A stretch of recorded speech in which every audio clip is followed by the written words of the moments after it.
Chemical hair டைக்கு bye சொல்லிட்டு natural hair டைக்கு ஹை சொல்லுங்க. அமோனியா சல்ஃபேட் பிபிடி இல்லாமல் தயாரிக்கப்பட்ட ஜிகே நேச்சுரல்ஸோட நேச்சுரல் பிளாக் ஹேர் டை. மக்கள் முகத்தில் வந்து இவர் எங்கே போய் பார்த்தாரு மகிழ்ச்சி. இந்த 5000 ரூபா போடுற அன்னைக்கு பார்த்தோன்னே எல்லாம் சந்தோஷமாக தான் இருப்பாங்க. இந்த 5000 ரூபா போட்டதுனால சந்தோஷமாக இருப்பாங்கன்னு நாளைக்கு வந்து இப்போ என்னமோ பேசிகிட்டு இருக்காங்க. மத்திய அரசு வந்து பீகாரில் போட்ட மாதிரி 12,000மோ 13,000மோ வந்து உரிமை தொகை அப்படின்னு வந்து பெண்கள், அது தகுதி உள்ள பெண்களுக்குன்னு இல்லாமல் எல்லா பெண்களுக்கும். ஒரு கால அதிமுக பாஜக ஏன்னா இப்போ மத்திய தேசிய ஜனநாயக கூட்டணி கொடுத்தா கூட அது அதிமுக இருக்கிற அந்த கூட்டணி தானே. அவங்க எவ்வளோ கொடுக்குறாங்க? 12,000 கொடுக்குறாங்க. அங்கே தான் குத்துவாங்க. ஆக தமிழ்நாட்டை பொறுத்தவரைக்கும் மக்கள் வந்து தெளிவாக இருக்கார். தமிழ்நாட்டில் என்னை பொறுத்த வரைக்கும் ஒரு புதிய பப்பு உருவாகி கொண்டு வருகிறார் என்று தெரிகிறது. அவர் கட்சியை அவராலேயே கண்ட்ரோல் பண்ண முடியல. பார்த்தீங்கன்னா நேற்று வேலூரில் வந்து நடந்த அந்த நிர்வாகிகள் மட்டும் ஏன்னா காவல்துறை அனுமதி கொடுக்கலன்னு சொல்லி 4,900 நிர்வாகிகள், ஒரு 4,900 நிர்வாகிகளை வந்து ஒரு சீராக ஒரு கட்டுப்பாட்டோடு நடக்க வைக்கிறதுக்கு ஒரு தன்னார்வ படை ஒன்று வைக்க வேணாமா? ஒரு வாலண்டியர்ஸ் கட்சியில் திடீர்னு வந்து அந்த அந்த என்ட்ரி அந்த போலீஸு இதெல்லாம் இது மாதிரி பேரிகேட் மாதிரி போட்டு அதெல்லாம் தள்ளிட்டு நிர்வாகிகள் பாஸ் இல்லாதவன் எல்லாரும் உள்ளே வந்திருக்கான். இதையே உங்களால் 5000 பேரையே உங்களால் வந்து கட்டுப்படுத்த முடியல உங்கள் கட்சியில். அப்படி இருக்கும்போது நீங்கள் நாளைக்கு ஆட்சிக்கு வருவேன் என்று சொல்கிறீர்கள். வந்தால் என்ன ஆகும்? ஒரு திங்கக்கிழமையான அதிகார பகிர்வு வேணும் பாரு. யார்? அண்ணன் திருமா. செவ்வாய்க்கிழமை பார்த்தீங்கன்னா நாங்கள் அதை பற்றி கேட்கலாம் பாரு. இது முதல்வரின் முகம் கோணாமல் நடந்து கொள்வோம். இப்படி இந்த டீசலில் ஒத்தையாரட்டையா மாதிரி வந்து இந்த அதிகாரத்தில் பங்கு டீல் பண்ணிட்டு இருக்காரு. இப்போது என்ன சொல்கிறாருன்னா, ஏன்னா அவர் வேற சொல்லிட்டாரு, தேமுதிக வேறு வந்துடுச்சு, அதனால் வந்து நீங்கள் இன்னும் நிறைய கட்சிகள் வந்தால் எல்லோரும் கொஞ்சம் அடக்கி வாசிக்கணும், கட்சிகள் எதிர்ப்பு நீங்கள் கேட்குற சீட்டு எங்களால் கொடுக்க முடியாது, குறைச்சிக்கணும்னு சொல்கிறாங்க. ஏற்கனவே பிசிக்காக 6, இப்போ 6ஐயும் குறைச்சிட்டாருன்னா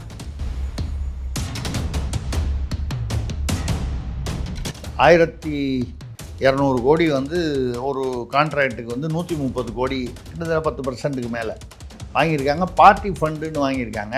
இந்த பார்ட்டி ஃபண்டு வந்து அது ரெண்டு இதுவும் யார் வந்து என்ன பார்ட்டி ஃபண்டுன்னு ஒரு பேங்க்கில் அக்கௌண்ட் இருந்தால் அதில் கையெழுத்து போடுறதுக்கு யாருக்காவது அதிகாரம் வேணும் இல்லையா? அது வந்து முதல்வருக்கும் துணை முதல்வருக்கும் இருக்காங்க.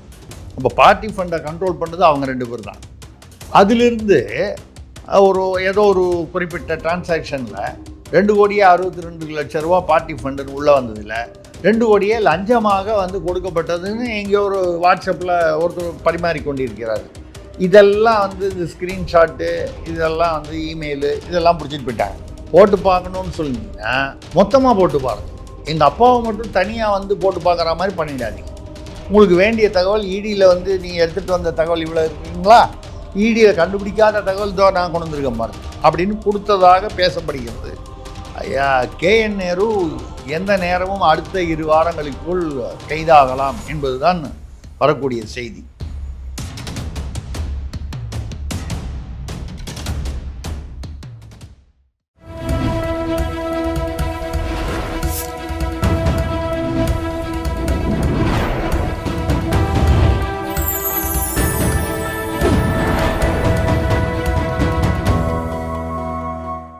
சேனல் 5 தமிழ் நேயர்களுக்கு வணக்கம். திருசக்தியாரின் கேள்வி பதில் நிகழ்ச்சிக்கு உங்களை வரவேற்கிறேன். சார் தயாராக இருக்காரு, வாங்க கேள்விகளை கேட்கலாம். சார் வணக்கம். வணக்கம், சொல்லுங்க. ஆரம்பிச்சிருவோமா சார்? ஆரம்பிச்சிருவோம் சார். முதல் கேள்வி திருச்சியிலிருந்து சிவா கேட்கிறார். மதுரை. யாரு? திருச்சியிலிருந்து சிவா. அந்த அவரா இருக்குமா? இல்ல இவர் வேற சிவா. சரி சரி. மதுரை முன்னாள் திமுக மேயர் தேன்மொழி அதிமுகவில் இணைந்திருக்கிறாரே. இது வந்து இப்போது அழகிரி அவர்கள், மூக்க அழகிரி அவர்களுடைய ஆட்கள் பூரா மன்னன் அவரோடு இருந்த மற்ற நிர்வாகிகள் அவ்வளவு பேரும் வந்து அவங்க கொஞ்ச நாள் அரசியல்லேருந்து ஒதுங்கி இருந்தாங்க. இப்போ போய் அதிமுகவில் சேர்ந்துட்டாங்க. இத்தனைக்கும் வந்து அழகிரி சார் வந்து நடுவில் ஸ்டாலினை வந்து பார்த்தாரு, அவர் பையனை பார்த்தாரு, அவர் அவங்க மதுரைக்கு போகும்போது போய் விசாரித்தாரு. வழக்கம் போல் அந்த வெளியில் நாடகம் நடந்ததே தவிர உள்ளுக்குள்ளே அந்த உறவு வந்து மறுபடியும் வந்து ஒட்டலை. ஏன்னா அவங்க வந்து அவங்களுக்கு எந்த பதவியும் கொடுக்கல. எதனால் ஓட்டலை? அதில் அந்த அழகிரியோட ஆதரவாளர்கள் 2 பேருக்கு, அந்த 10 பேரில் 2 பேருக்கு பதவி கொடுத்துருந்தா பரவாயில்ல, யாருக்குமே கொடுக்காம ஒதுக்கியிருந்தாங்க. அவங்கெல்லாம் கூண்டோடு அங்கே போய் சேர்ந்துட்டாங்க. அந்த லிஸ்ட்டில் லாஸ்ட்டாக இப்போ போய் சேர்ந்தது லேட்டஸ்ட்டாக வந்து தேன்மொழி அவர்கள். இவர்கள் வந்து மேயராக இருந்தவங்க. இதில் ஒரு சுவாரஸ்யமான விஷயம் என்னென்னா, இன்னொரு இதுக்கப்புறம் மேயராக இருந்தவங்க வந்து இந்திராணின்னு ஒரு அம்மா இருந்தாங்க. அந்த அம்மா மேயராக துணை மேயராக அவங்க வந்து அவங்க புருஷன் தான் அந்த பொன் வசந்த்னு, அவர் திமுக நிர்வாகி. வழக்கமாக இந்த பெண்களை வந்து எங்கெல்லாம் வந்து அவங்களுக்கு வந்து மேயர் பதவி அலாட் ஆகிருக்கோ அங்கெல்லாம் பார்த்தீங்கன்னா உண்மையிலேயே வந்து அவங்க புருஷன் இல்லை அவங்க தம்பி அண்ணன் இவங்க தான் வந்து அந்த அதிகாரத்தை செலுத்துவார்கள். இந்த இந்த லேடிஸை வந்து டம்மியாக வைக்கிறது இது வந்து திமுகவில் வழக்கமான பழக்கம். ஏன்னா வந்து பெண்களுக்கு இவ்வளவு மொத்தம் அலாட்மெண்ட்டு 30% மொத்த நகராட்சியில் இவ்வளவு அப்படின்னு கணக்கு. இப்போ உண்மையிலேயே பெண்களை வந்து நீங்கள் அரசியலில் வளர்த்து கொண்டு வந்தால் தானே பெண்களின் முன்னேற்றம். நம்ம தான் அந்த காலத்துலேருந்தே இது ரோட்லேருந்தே நம்ம ஆரம்பிக்கும் போதே வந்து இந்த பெண்கள் முன்னேற்றன்றது வந்து ஒரு டுபாகராகவே வந்து நம்ம மெயின்டைன் பண்ணிகிட்டு இருக்கோம். இப்போ அந்த வகையில் பார்த்தீங்கன்னா இந்த இந்திராணின்னு ஒரு அம்மா இருந்தாங்க மேயர். அவங்க புருஷன் பொன் வசந்துங்கிறவர் தான் வந்து திருமண மண்டபம் அந்த அட்ரஸை வீடுன்னு மாற்றி திருமண மண்டபம்னு போட்டால் உங்களுக்கு ப்ராப்பர்ட்டி டேக்ஸ் வந்து ஒரு 10,000 ரூபா வரணுன்னா வீடுன்னு காமிச்சா 1000 ரூபா தான் வரும். அது கமர்ஷியல், இது ரெசிடென்ஷியல். இதை மாதிரி கிட்டத்தட்ட 150 கோடி ரூபாய்க்கு 150லேருந்து 250 கோடி ரூபா வரைக்கும் ஊழல் நடைபெற்றதாக வெளிவந்து தான் வந்தது. இப்போ அது வந்து இந்திராணின்னு ஒரு அம்மா, இந்திராணி வசந்த். அது சிக்கலாகி இன்னும் விசாரணையிலலாம் இருந்துக்கிட்டு இருக்குது. அதெல்லாம் அவங்கள மாற்றி வேறு யார் துணை மேயர் ஒருத்தர் அங்கே வந்து மார்க்சிஸ்ட் சேர்ந்த ஒரு துணை மேயர் நாகராஜன்னு அவர் இப்போது வந்து ஆக்டிங் மேயராக இருக்கார். அநேகமாக இப்படியே ஓட்டிடுவாங்க. ஏன்னா அங்கே திமுகவுக்குள்ளே வந்து ஒரு ஒற்றுமை இல்லை. கவுன்சிலர்களுக்குள்ளே என்ன ஒற்றுமை இல்லை, சண்டை போடுறாங்களான்னு அதெல்லாம் ஒன்றும் இல்லை. யார் மேயராக வந்தாலும் கரெக்டாக பிரித்து கொடுக்குறது இல்லை, பணத்தை அவங்களே வச்சுக்கிறாங்க. இப்போ அந்த பிரச்சனைக்கு காரணம் வந்து இந்த லஞ்சம் வந்து சரியாக பிரிபடவில்லை அப்படிங்கிறதுனால. இப்போ வந்து நம்ம விசாரித்ததில் நேற்று என்ன சொல்கிறாங்கன்னா, இந்த தேன்மொழி அவங்க வந்து நேர்மையானவர்கள், அவர்கள் பேரில் எந்த ஊழல் குற்றச்சாட்டும் இல்லைன்னு சொல்கிறாங்க. இப்போ எப்படி திமுகவில் வச்சுக்கலாமா? வச்சுக்கிறது நியாயமா? அவங்கள அனுப்பிச்சி விட்ற வேண்டியதானே. அதிமுகவுக்கு போகிறாங்க, வேறு எந்த கட்சிக்கு போகிறாங்களோ, திமுகலேருந்து ஊழல் குற்றச்சாட்டு இல்லை அப்படின்னு சொன்னால் திமுகவில் இடமில்லை. நம்ம KS ராதாகிருஷ்ணன் ஒருத்தர் உங்களுக்கு தெரியும். அது காவிரியை பற்றிலாம் போடுவார். தமிழ்நாடு கொஞ்சம் இந்த மாதிரி இந்த தமிழ்நாட்டுக்கு இருக்கக்கூடிய பொதுவான பிரச்சனைகளை பற்றி ஒரு அத்தாரிட்டின்னு சொல்லலாம் அவர். அதாவது விஷயம் தெரிந்தவர். கலைஞர் இருக்கும்போது அந்த காவிரி நீர் விஷயத்தில் 1952 என்னையா செட்டில்மெண்ட்டு, நான் உடனே அதுவா அப்படின்னு சொல்லி அது அந்த அளவுக்கு விஷய ஞானம் உள்ளவர். ஆனால் பெரிய பிரச்சனை அவர்கிட்ட என்ன, நேர்மையானவர். தேர்தலில் நின்று தோற்றுருக்காரு. அதுவும் தன்னோட சொத்தை விற்று போய் தோற்றுருக்காரு. நேர்மையாக இருக்கார். ஊழல்லாம் தெரியாது. அவர் நடுவில் மதிமுக போனார், திருப்பி திமுக வந்தார். அதுக்கப்புறம் திமுகலேருந்து ஸ்டாலின் வந்ததுக்கப்புறம் ஸ்டாலின் ஐயா வந்து அவர் விலக்கி வச்சுட்டாருன்னு இப்போ பிஜேபிக்கு போயிட்டார். பிஜேபியில் அவருக்கு மரியாதை கொடுத்து வச்சுருக்கேன். இப்போ நம்ம எதுக்கு சொல்ல வரோம்னா, இந்த தேன்மொழியை அமிச்சதுக்கு காரணம் அவர்கள் மீது எந்த ஊழல் குற்றச்சாட்டும் இல்லை, புகாரும் இல்லை என்பதனால் அவர்கள் திமுகவிலிருந்து ஒரு வகையாக அவங்களுக்கு ஒன்றும் இல்லாமல் ஓரமாக டம்மியாக வச்சுட்டு யாருமே மதிக்கலைன்னா ஆட்டோமேட்டிக்காக போயிடுவாங்கல்ல, வேறு வழி இல்லாமல். அப்போது நீங்கள் திமுகவும் ஊழலும் வந்து அந்த இது மாதிரி ரயில் வண்டியில் வந்து அந்த தண்டவாளம் மாதிரி ஏதாவது ஒன்று இல்லாமல் போனால் ரயில் கவுந்துருமா இல்லையா? திமுக என்ற ரயில் ஓடுவது ஒரு பக்கம் வந்து கட்சி, ஒரு பக்கம் ஊழல், இது ரெண்டும் ஒன்றா போனால் தான் அவங்களுக்கு வந்து வண்டி ஓடும். திராவிட மாடல் பயணம் வந்து வெற்றிகரமாகும். அந்த வகையில் தேன்மொழி அவர்கள் வெளியில் போயிட்டாங்க. இப்போ நம்ம என்ன புரிஞ்சுக்கணுன்னா, அப்போது திமுகலேருந்து வெளியில் போனாங்கன்னா அவங்க பேரில் எந்த ஊழல் புகாரும் இல்லைன்னு சொல்கிற அளவுக்கு அங்கே ஒரு சிலபஸ் வச்சுருக்காங்க. இவ்வளவு. ஓகே. அடுத்ததாக கோவையிலிருந்து கண்ணன் கேட்கிறார், திமுகவில் OPS இணைவதாக செய்தி வந்த நிலையில் உதயசூரியன் சின்னத்தில் நிற்க சொன்னதால் இணைய மறுத்து விட்டாராமே. இல்லை, அவர் வந்து இப்போ அந்த இன்றைக்கி அநேகமாக வந்து அவங்க சசிகலா அம்மா வந்து ஏதோ ஒரு அம்மா அதிமுக அப்படின்னு ஒன்று புதுசாக ஒரு கட்சி ஆரம்பிக்கிறாங்களாம். நீங்கள் கூட வரீங்களா? நான் கூட ஆரம்பிச்சிடலான்னு நினைக்கிறேன். இப்படி வச்சுக்கலாமா? திமுக, நானுமே திமுக தான் வைக்க போகிறேன். அவங்க திராவிட முன்னேற்ற கழகம், நான் திருசக்தியார் முன்னேற்ற கழகம், அதுவும் திமுக. ஆனால் ஒரு தேசியம்னு வரணும், தமிழ்னு வரணும். இப்போ தமிழ் தேசிய திருசக்தியார் முன்னேற்ற கழகம், இல்லை தேசிய தமிழ் திருசக்தியார் முன்னேற்ற கழகம். ஏதாவது நம்ம ஒரு 7 பேர் சேர்ந்த கட்சி ஆரம்பிக்கலாம். நான் தலைவர்னா நீங்கள் பொதுச் செயலாளர். என்ன பண்ணுறது, தமிழ்நாட்டில் இப்படி பேசிக்கிற அளவு ஆகிப்போச்சு. சசிகலா ஒரு கட்சி இப்போ தான் வந்து ஒரு 3 நாள் பண்டுட்டி ராமச்சந்திரன் சார் வந்து அவர் ஒரு கட்சி ஒன்று ஆரம்பிச்சிருக்காரு. எம்ஜிஆர் அதிமுக, அம்மா அதிமுக, இப்படி வருது. இப்போ ஓபிஎஸ் வேறு புது கட்சியா இல்லை வந்து எங்கே போய் சேர போகிறான்னு தெரில. அவர் பண்டுட்டியார் வந்து தாவேகா விஜயுடன் வந்து கூட்டணின்னு சொல்லி பேசிக்கிட்டு இருக்காரு. அதாவது அவங்க என்ன விஜய் சைட்லேருந்து ஒன்றும் சொல்லலை, இவங்க சைட்லேருந்து பேசிக்கிட்டு இருக்காங்க. இப்போ எல்லாம் இந்த அங்கங்கே வந்து இந்த மாதிரி இந்த மிஸ்லேனியஸாக யாரோடும் சேராதவங்க தனியாக கட்சின்ற மாதிரி இருக்குது. இவர் திமுகவோடு பேசினார் என்பது வெளிப்படையான தகவல் வந்தது. ஆனால் அவர்கள் உதயசூரியனில் நிற்க சொல்கிறாங்க. ஏன்னா இவருக்கு இப்போ அதிமுக இல்லையே, அவர் உரிமை மீட்பு குழு தானே வச்சுருக்காரு, கட்சி வச்சுக்கலையே. ஆமாம். அதனால் உதயசூரியனில் நிற்க சொன்னால் அது அவருக்கு ஒரு மனுஷன் எவ்வளோதாங்க அவமானத்தை பொறுத்துப்பார். 2 முறையோ 3 முறையோ என்னமோ அவர் வந்து இது இடைக்கால முதலமைச்சராக இருந்திருக்கிறவர், கட்சியின் ஒருங்கிணைப்பாளராக இருந்திருக்காரு. ஜெயலலிதா அவர்கள் இருந்த வரைக்கும் ஒரு ஜெயலலிதாவுக்கு அடுத்த அப்படின்னு சொல்லக்கூடிய, ஜெயலலிதாவுக்கு அடுத்தங்கிறது வந்து ரொம்ப தள்ளி தான், கீழே தான், எல்லா அதிகாரமும் அவங்ககிட்ட தான் இருந்தது. சசிகலா வந்து நேரடியான அதிகாரத்தில் இல்லை, மற்ற அமைச்சர்கள் நிர்வாகிகளில் பார்க்கும்போது அப்போ நம்ம மூத்த நிர்வாகின்னு வரக்கூடிய, அதனால தானே அவருக்கு வந்து இடைக்கால முதலமைச்சர் தற்கால இதுவாக கொடுத்தாங்க. அதுலேருந்து இது வரைக்கும் பார்த்தீங்கன்னா அவர் வந்து எவ்வளோ அவமானங்களை சந்திச்சிட்டார். மறுபடியும் போய் உதயசூரியனில் நிற்கிறோன்னு சொல்லி அவர் அவமானப்படுத்தினா அதை வந்து ஒரு கால் அவர் வந்து பெரிய அவமானமாக நினைக்கிறாரோன்னு நமக்கு தெரியல. உதயசூரியனில் நின்னால் அது அவமானம்னு நம்ம சொல்லலை, இவ்வளோ பேர் நிற்கிறாங்க, நம்ம அதை பற்றி சொல்லலை. ஓபிஎஸ் உடைய சீனியாரிட்டிக்கு அவர் வந்து அது அவமானமாக நினைக்கலாம். எத்தனை அவமானங்களை தான் ஒருத்தர் பொறுத்துக்கிறது, இதை விட பேசாமல் நிற்காமையாக கூட விட்டுடலாமே இந்த தடவை. அவரை பொறுத்த வரைக்கும் அவர் பையனை நிற்க வச்சு ஏதாவது ஒன்று கொடுத்துட்டாருன்னா இப்போ அவருக்கும் வயதாகி விட்டது, அதனால் வந்து ஒதுங்கி கூட போயிடலாம் அரசியலில். இல்லை பாஜகவோட கொஞ்சம் இணக்கமாக போனார்னா எங்கேயாவது ஒரு இடத்துல கவர்னர் கூட கொடுக்கறதுக்கு வாய்ப்பு இருக்குது. என்னை பொறுத்த வரைக்கும் அது அப்படிலாம் வாங்கிட்டு போயிடலாம். எங்கேயாவது போய் நின்று மறுபடியும் தோக்கடிச்சிட்டாங்கன்னா இதை விட அவமானமாக போயிடும். அதனால் இதுதான். ஆக அவர் உதயசூரியனில் நிற்பது வந்து அவமானம் என்று ஓபிஎஸ் நினைக்கிறார் போல இருக்கிறது. நம்ம சொல்லலை அப்படி, அது என்ன நடக்குதுன்னு பார்ப்போம். Okay sir. அடுத்ததாக கரூர்லேருந்து குமார் கேட்கிறார், மக்கள் முகங்களில் தெரியும் மகிழ்ச்சி தான் விடியலின் அடையாளம் என்கிறாரே முதல்வர் ஸ்டாலின். மக்கள் முகத்தில் வந்து இவர் எங்கே போய் பார்த்தார் மகிழ்ச்சி? இந்த 5000 ரூபா போடுற அன்றைக்கி பார்த்தோன்னே எல்லாம் சந்தோஷமாக தான் இருப்பாங்க.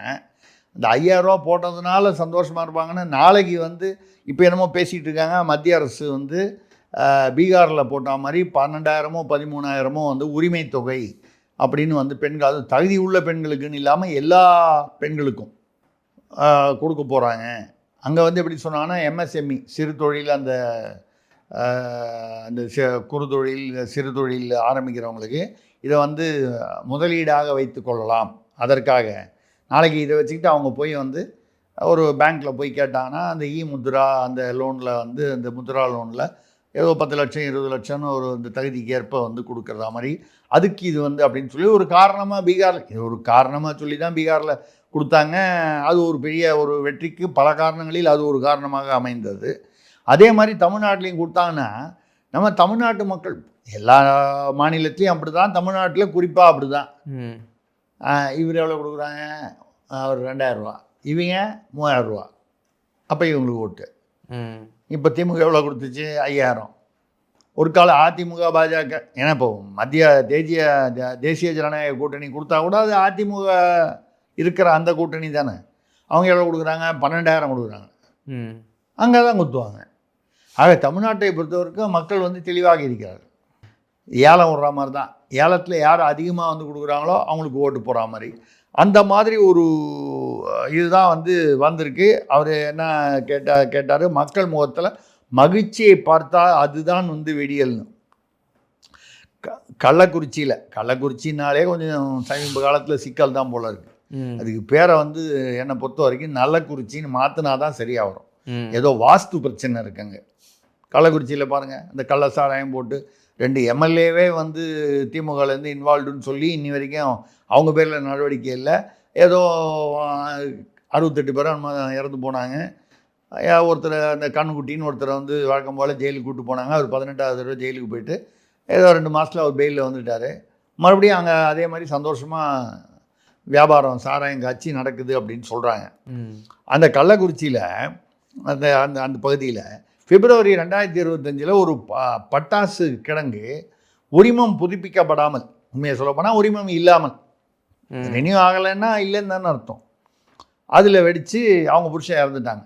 அவர் இறந்தவருக்கு ஒரு 70 வயசு, அவரே முதியவர். அவருடைய மனைவி வந்து அதுலேருந்து கலெக்டர் ஆஃபீஸுக்கு, அந்த அலுவலகம், இந்த அலுவலகம், பஞ்சாயத்து அலுவலகம், முதல்வர் அலுவலகம், அங்கே கடுதாசு போகிறது, இங்கே போய் இருக்கிறது, போராடிக்கிட்டு இருக்காங்க. அவங்க கணவர் முதல்ல உரிமம் இல்லாமல் ஒரு பட்டாசு கிடங்கு இயங்குதுன்னா அது யாருடைய தவறு? அரசுடைய தவறு, அங்கே உள்ள அதிகாரிகளின் தவறு, அரசின் தவறு. அந்த அம்மா கேட்குது, எனக்கு எப்போங்க விடிவு காலம், எனக்கு எப்போங்க விடியல்? புருஷன் போயிட்டார், இந்த அம்மாவுக்கு 66, அவருக்கு 70 71. அதுக்கு ஏதாவது ஒரு நஷ்டஈடை, ஒரு 5 லட்சமோ 10 லட்சமோ 2 லட்சமோ அதுக்கு என்ன வழக்கமாக கொடுப்பாங்களோ அதுக்கு அந்த அம்மா வந்து கிட்டத்தட்ட 1 வருஷமாக அலையுது. நீங்கள் சும்மா வந்து இந்த ஓட்டுக்காக 5000 ரூபா கொடுக்கறத விட உண்மையாகவே இந்த மாதிரி பாதிக்கப்பட்ட மக்களுக்கு வந்து கரெக்டாக பார்த்து அவங்களுக்கு என்ன அந்த உரிமை தொகையோ நஷ்ட ஈடோ அதுக்கு என்ன நீங்கள் சொல்கிறீங்களோ அதை செய்தால்தான் மக்கள் மனங்களை தொட முடியும். அவங்க வந்து நீங்கள் வந்து சும்மா அந்த வெளியில் அந்த லிப்ஸ்டிக் போடுற மாதிரி வந்து எல்லாருக்கும் கொடுத்தா அது அந்த லிப்ஸ்டிக் மேக்கப் வந்து உதவாது. உண்மையாகவே அந்த அடிமட்டத்தில் இருப்பவர்கள் பாதிக்கப்பட்டவர்களுக்கு ஹெல்ப் பண்ணும். இப்போ இந்த 66 வயது இந்த பெண்மணி, அந்த அம்மா பேர் ரத்னாம்பாளோ என்னமோ, அந்த அம்மா போன்றவர் பாதிக்கப்பட்டவர்களுடைய முகத்தில் உண்மையிலேயே அந்த மகிழ்ச்சியோ சிரிப்போ திருப்தியோ வந்தால்தான் அது தமிழ்நாட்டிற்கு விடியல். அது இல்லாமல் விடியல்னு நீங்கள் சொல்கிறதெல்லாம் வந்து வெறும் நடிப்பு தான். அடுத்ததாக கரூர்லேருந்து சின்னப்பன் கேட்கிறார், பப்பு என்கிற பட்டம் எந்த அரசியல்வாதிக்கு அதிகம் பொருந்தும், ஏன்? இது என்ன நம்ம கிட்டத்தட்ட குவிஸ் காம்படிஷன் மாதிரி கேட்குறாரு அவர். பப்புன்னா நம்ம வந்து பப்புவில் பல வகை இருக்குது. நீங்கள் சர்வதேசத்தில் எடுத்துக்கிட்டிங்கன்னா ட்ரம்ப் தான் பப்பு. திடீர்னு 50% பெனால்ட்டி எல்லாருக்கும், இது இந்த வரி, அதுக்கப்புறம் 500% அப்புறம் 200 குறைச்சிட்டேன்னு. இப்போ உச்சநீதிமன்றம் வந்து உனக்கு போடுறதுக்கு அதிகாரமே கிடையாது, எல்லாம் கேன்சல்னு சொன்னோடனே 18% இந்தியாவுக்கு போட்டிருந்தது, இனிமேல் 10%ன்னாரு. சரி, 24 மணி நேரத்தில் வந்து நீ 10% போடுறத கூட உனக்கு அதிகாரம் கிடையாதுன்னு உச்சநீதிமன்றம் சொன்ன உடனே 10 இல்லை 15ங்கிறாரு. 10க்கு வந்து என்ன அடிப்படை, 15க்கு என்ன அடிப்படை, காரணம் என்ன, லாஜிக் என்ன? 500 200ன்னு சொன்னதுக்கு என்ன லாஜிக்கு? இப்படி எதுவுமே இல்லாமல் அவர் வந்து சர்வதேச பப்புவாக திகழ்கிறார். இந்தியாவில் தேசிய அளவில் பப்புவா நமக்கு தான் தெரிஞ்சவர். அவர் ராகுல் காந்தியை தாண்டி யாரும் அந்த பதவிக்கு வந்துட முடியாது, அந்த பட்டத்துக்கு. அது திடீர்னு வந்து 12 லட்சம் பேர், எதுக்கு 12 லட்சம் பேர் நம்ம இராணுவத்தை கலைச்சிடலாம், அவங்களாம் விவசாயம் மற்ற வேலைகளுக்கெல்லாம் அமைச்சிடலாம். அப்புறம் பாகிஸ்தானில், பங்களாதேஷு, சைனா பார்டர்லலாம் வந்து இவராக போய் சண்டை போடுவார் இப்படின்னு சொன்னார். இதில் வந்து இந்த காங்கிரஸை சேர்ந்த அவர் பேர் என்ன, இப்போது சமீபத்தில் பார்த்தீங்கன்னா ஏதோ ஒரு விஷயத்துக்காக இந்த ஆர்டிஃபிஷியல் இன்டெலிஜென்ஸ், செயற்கை நுண்ணறிவு, அது ஒரு சர்வதேச மாநாடு, 86 நாடுகள் கலந்து கொண்டன. ஒரு சர்வதேச நிகழ்ச்சி இந்தியாவில் நடந்தது, டெல்லியில் நினைக்கிறேன், டெல்லியிலே எங்கேயோ நடந்தது, வடநாட்டில். அந்த இடத்துல மோடிக்கு எதிராக வந்து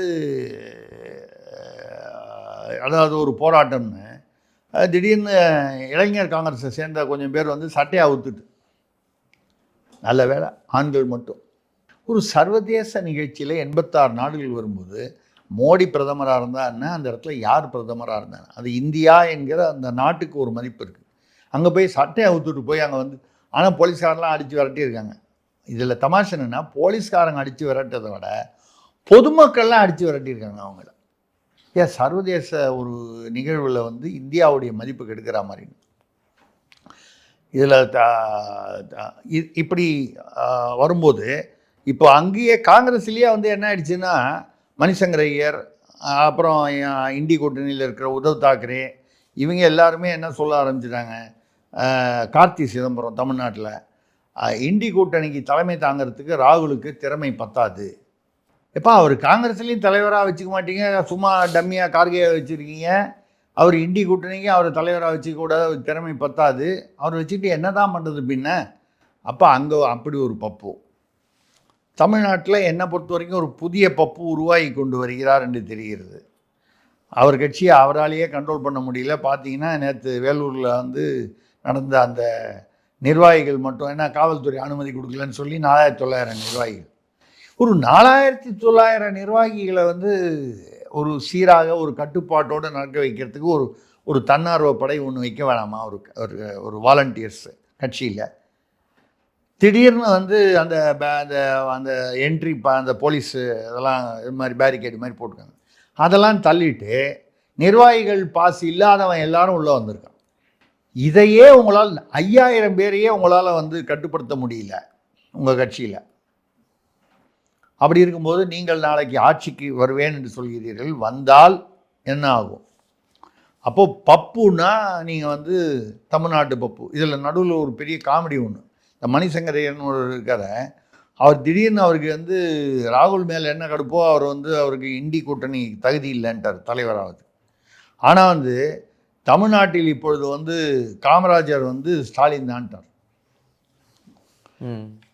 காமராஜர் பாவம், அவர் சமாதியில் போய் பார்த்தா தான் அவர் உள்ளுக்குள்ளே அப்படியே சமாதிக்குள்ளேயே கண்ணீர் விடுது தெரியும்.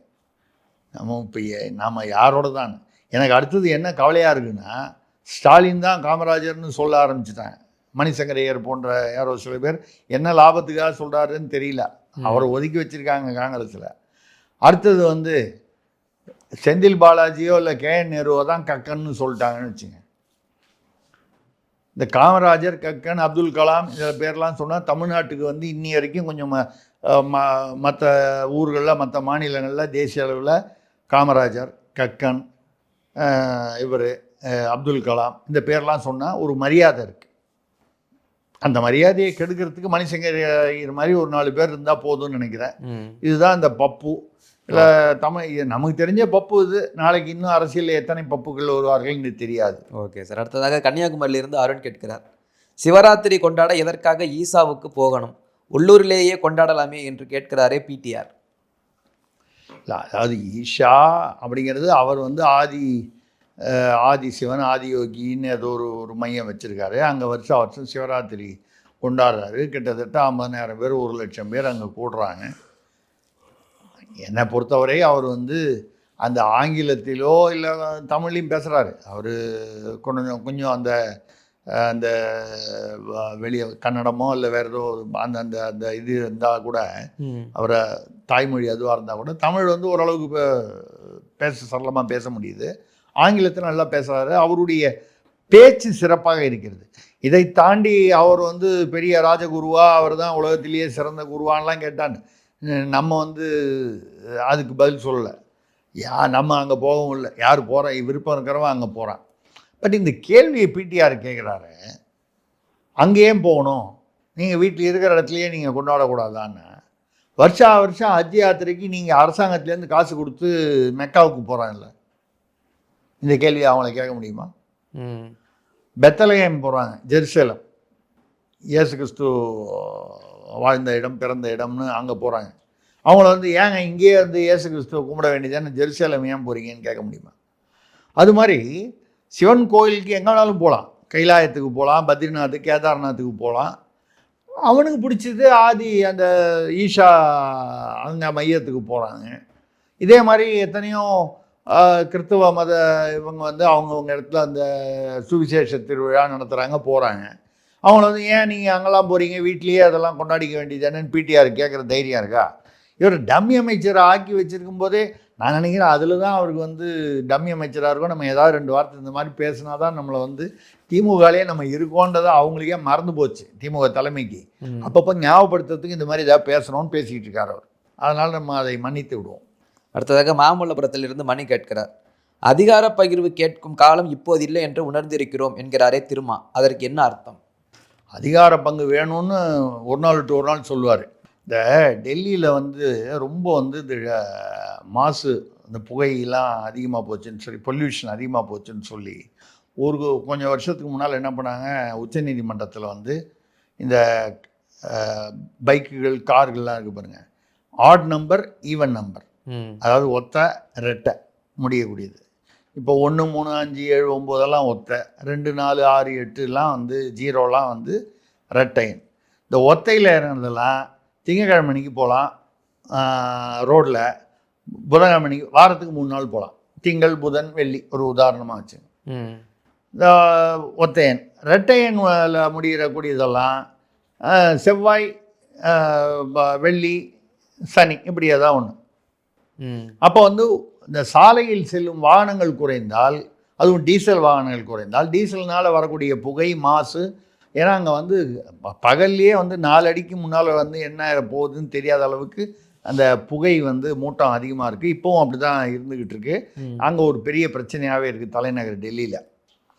அந்த மாதிரி இவர் என்ன கேட்டார், அதிகார பகிர்வு இப்போ வந்து அதான் இப்போ காலம்னு. இவர் எதுக்காக இந்த வந்து டெல்லி டீசல் சொன்னேன்னா, இவர் திங்கக்கிழமையான அதிகார பகிர்வு வேணும்பார் யார், அண்ணன் திருமா.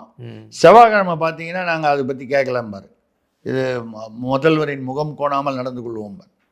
புதன்கிழமை பார்த்தீங்கன்னா அதிகாரத்தில் பங்கு கேட்பதில் காங்கிரஸ் கேட்பதில் என்ன தவறு இருக்கிறது அப்படிம்பார்.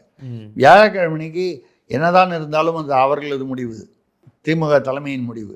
இப்படி இந்த டீசலில் ஒத்தையா ரெட்டையா மாதிரி வந்து இந்த அதிகாரத்தில் பங்கை டீல் பண்ணிக்கிட்டு இருக்காரு அவர்.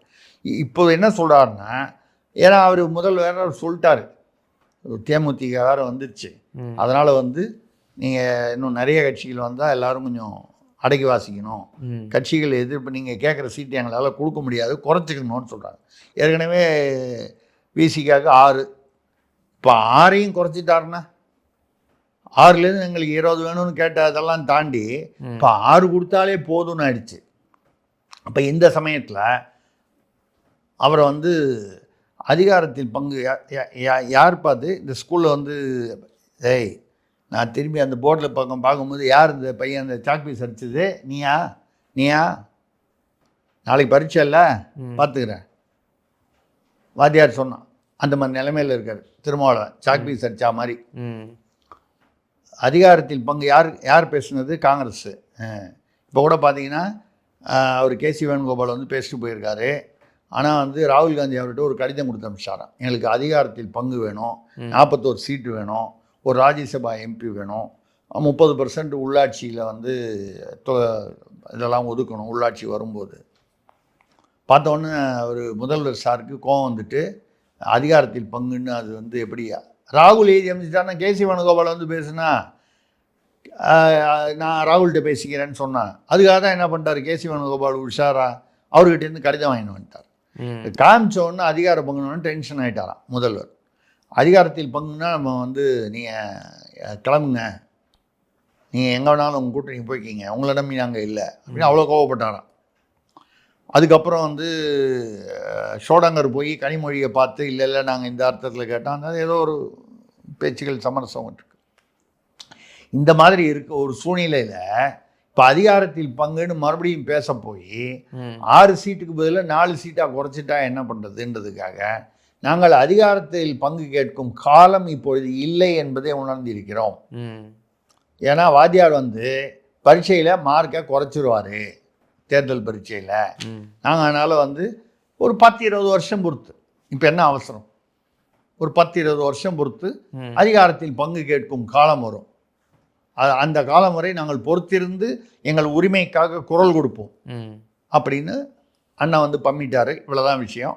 இப்போ மார்க் எவ்வளோ போட போகிறாங்கன்றது அடுத்த 1 வாரம் 2 வாரத்தில் தெரிஞ்சு போகும். அதாவது திருநெல்வேலியிலிருந்து சசிகுமார் கேட்கிறார், KN நேரு ஊழல் விவகாரத்தில் முதல்வர் ஸ்டாலின் துணை முதல்வர் உதயநிதிக்கும் நேரடி தொடர்புள்ளதாக அமலாக்கத்துறை தன் அறிக்கையில் குறிப்பிட்டுள்ளதாமே. ஆமாம், அது வந்து எடப்பாடி, அண்ணாமலை, இன்னும் மற்றவங்களாம், மற்ற யூடியூபர்கள் சிலர் எல்லாருமே வெளியில் அந்த அறிக்கையை, அந்த பக்கத்தையே போட்டிருக்காங்க. பக்கம் 51 ஏதோ புகைப்படம் 56ன்னு போட்டு அது வெளியாயிடுச்சு. அதில் வந்து 7.5% பார்ட்டி ஃபண்டு, கட்சி நிதி என்ற பெயரில் வசூலிக்கப்படுகிறது. 7.5லேருந்து 10% வரைக்கும். இந்த ஒப்பந்தம் இதெல்லாம் வந்து 1200 கோடி வந்து ஒரு கான்ட்ராக்டுக்கு வந்து 130 கோடி, கிட்டத்தட்ட 10%க்கு மேலே வாங்கியிருக்காங்க. பார்ட்டி ஃபண்டுன்னு வாங்கியிருக்காங்க. இந்த பார்ட்டி ஃபண்டு வந்து அது ரெண்டு தான். யார் வந்து என்ன பார்ட்டி ஃபண்டுன்னு ஒரு பேங்க்கில் அக்கௌண்ட் இருந்தால் அதில் கையெழுத்து போடுறதுக்கு யாருக்காவது அதிகாரம் வேணும் இல்லையா? அது வந்து முதல்வருக்கும் துணை முதல்வருக்கும் இருக்கான். அப்போ பார்ட்டி ஃபண்டை கண்ட்ரோல் பண்ணுறது அவங்க 2 பேர் தான். அதிலிருந்து ஏதோ ஒரு குறிப்பிட்ட டிரான்சாக்ஷனில் 2,62,00,000 ரூபா பார்ட்டி ஃபண்டுன்னு உள்ளே வந்ததில்லை. 2 கோடியே லஞ்சமாக வந்து கொடுக்கப்பட்டதுன்னு எங்கேயோ ஒரு வாட்ஸ்அப்பில் ஒருத்தர் பரிமாறிக்கொண்டிருக்கிறார்கள். இதெல்லாம் வந்து இந்த ஸ்க்ரீன்ஷாட்டு, இதெல்லாம் வந்து இமெயிலு, இதெல்லாம் பிடிச்சிட்டு போயிட்டாங்க இடியில்.